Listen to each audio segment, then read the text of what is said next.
Halo sahabat tani, ketemu lagi di channel kami, di channel Taniku Indonesia. Kali ini kami akan berbagi cara untuk pemupukan padi dari masa vegetatif sampai masa generatif ya. Nah, setiap pada tanaman itu mempunyai masa. Kalau menurut saya masa itu dibagi tiga. Nah, yang pertama adalah masa vegetatif, dan yang kedua adalah masa memasuki generatif, dan yang ketiga adalah masa generatif. Sebelum kami bahas, jangan lupa klik tombol subscribe dan lonceng agar bisa selalu mengikuti video-video terupdate dari channel Taniku Indonesia. Di sini saya memberikan sebuah contoh dari pupuk masa vegetatif sampai pupuk masa generatif ya. Biasanya kalau tanaman padi itu terlebih dahulu dibibitkan terlebih dahulu seperti tanaman cabai ya. Nah, setelah itu pindah tanam. Biasanya kalau pindah tanam itu biasanya kalau yang normal umur 20 hari. Nah, setelah itu pindah tanam. Kalau di daerah saya itu kebanyakan pindah tanam umur sekitar 28 hari ya. Jadi bibitnya sudah agak tua karena banyak hama kepiting sawah dan keong ya. Jadi kalau bibit terlalu muda itu biasanya sering dipatahkan oleh hama keong dan hama kepiting sawah tersebut. Nah, terhitung dari pindah tanam dari usia 0 ya, kita hitung dari usia 0 dari mulai pindah tanam. Maka dari pindah tanam itu adalah masa-masa vegetatif atau masih masa pertumbuhan ya. Jadi hitungannya masa vegetatif itu dari pindah tanam sampai umur 40 hari. Nah, pada umur segitu itu adalah masih masa-masa vegetatif, yang artinya masa-masa pertumbuhan. Pada masa pertumbuhan, pupuk yang cocok adalah pupuk yang mengandung unsur N yang lebih tinggi daripada P dan unsur K ya. Jadi yang cocok adalah seperti contohnya adalah pupuk Gandasil D ini. Nah, pupuk Gandasil D ini sangat cocok di masa-masa pertumbuhan dari masa pindah tanam sampai umur 40 hari. Nah, ini semua hanyalah sebuah teori saja ya, biasanya tidak sama dengan hasil di lapangan. Jadi apabila ada kesalahan saya mohon maaf, karena setiap para petani itu mempunyai teori masing-masing. Nah, ini menurut teori dari channel Taniku Indonesia. Lanjut. Nah, setelah itu, setelah memasuki umur 40 hari dan sampai umur 60 hari.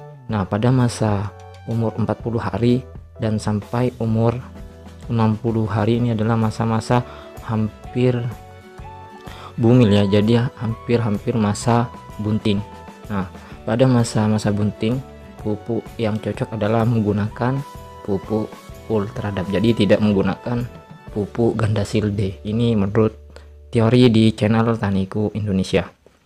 Nah, pada unsur hara yang dimiliki pupuk Ultradap ini adalah unsur N yang dimilikinya lebih rendah daripada pupuk Gandasil D ini, dan unsur fosfornya itu sangatlah tinggi, sebanyak 60%, bisa dilihat di kemasan.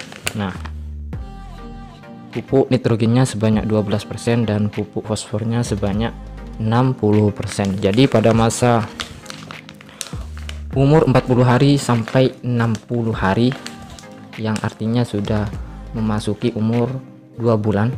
Nah, dari 40 hari sampai 60 hari adalah pupuk yang cocok adalah menggunakan pupuk Ultradap untuk pupuk semprotnya ya. Karena kandungan fosfornya itu merangsang untuk pembungaan ya pada tanaman padi atau hampir keluar malai. Biasanya pada umur 60 hari itu sudah keluar malai. Jadi kalau masih umur 40 hari itu masih mulai bunting. Nah, jadi yang cocok adalah menggunakan pupuk Ultradap tersebut. Nah, setelah masuk pada umur 60 hari, biasanya malai sudah bertebaran atau sudah keluar sampai umur 70 hari, maka pupuk yang cocok adalah menggunakan pupuk MKP. Nah, pada pupuk MKP ini tidak mengandung unsur N, jadi kandungan yang dimilikinya adalah monokalium fosfat. Jadi kandungannya adalah kalium dan fosfat saja. Nah, kalau saya pribadi pada umur 60 sampai 70 ke atas, maka saya menggunakan mix ya, mix antara pupuk Gandasil B dan pupuk MKP. Karena saya tidak menggunakan pupuk KNO 3 yang kristal ya, karena saya sudah biasa menggunakan mix antara Gandasil B dan pupuk MKP. Nah, setelah malai sudah keluar semua, maka pupuk yang cocok adalah menggunakan mix antara pupuk MKP dengan Gandasil B. Gunakan dosis rendah ya antara masing-masing pupuk.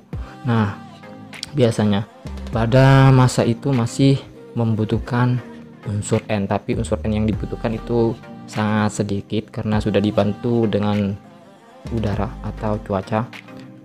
Maka pada kandungan Gandasil B ini sudah memiliki unsur hara N, tapi unsur hara N nya itu kecil ya. Unsur hara N nya ini di balik kemasannya sebanyak 6% saja ya. Jadi fosfornya sebanyak 20% dan kaliumnya sebanyak 30%. Mengapa saya menganjurkan menggunakan dosis rendah? Karena apabila kita gabungkan antara kalium dan fosfornya, kita tambahkan antara pupuk Gandasil B dan pupuk MKP, ini bisa sangatlah tinggi ya apabila kita menggunakan dosis maksimal pada masing-masing pupuk.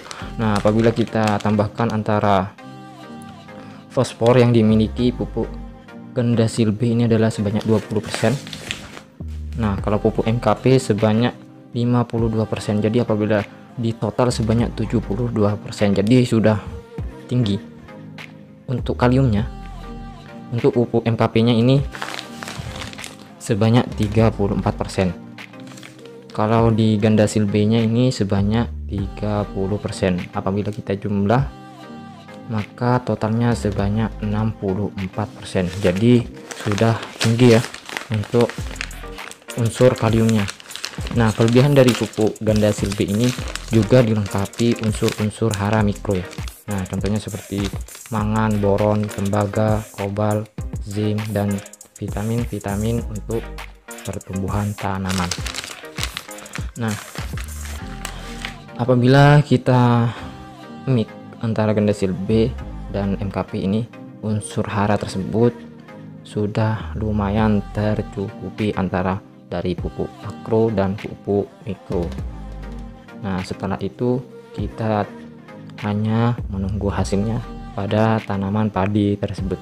Ini khusus pupuk semprot saja ya, beda dengan pupuk taburnya, contohnya seperti pupuk urea, pupuk SP36, atau pupuk Posca dan ZA.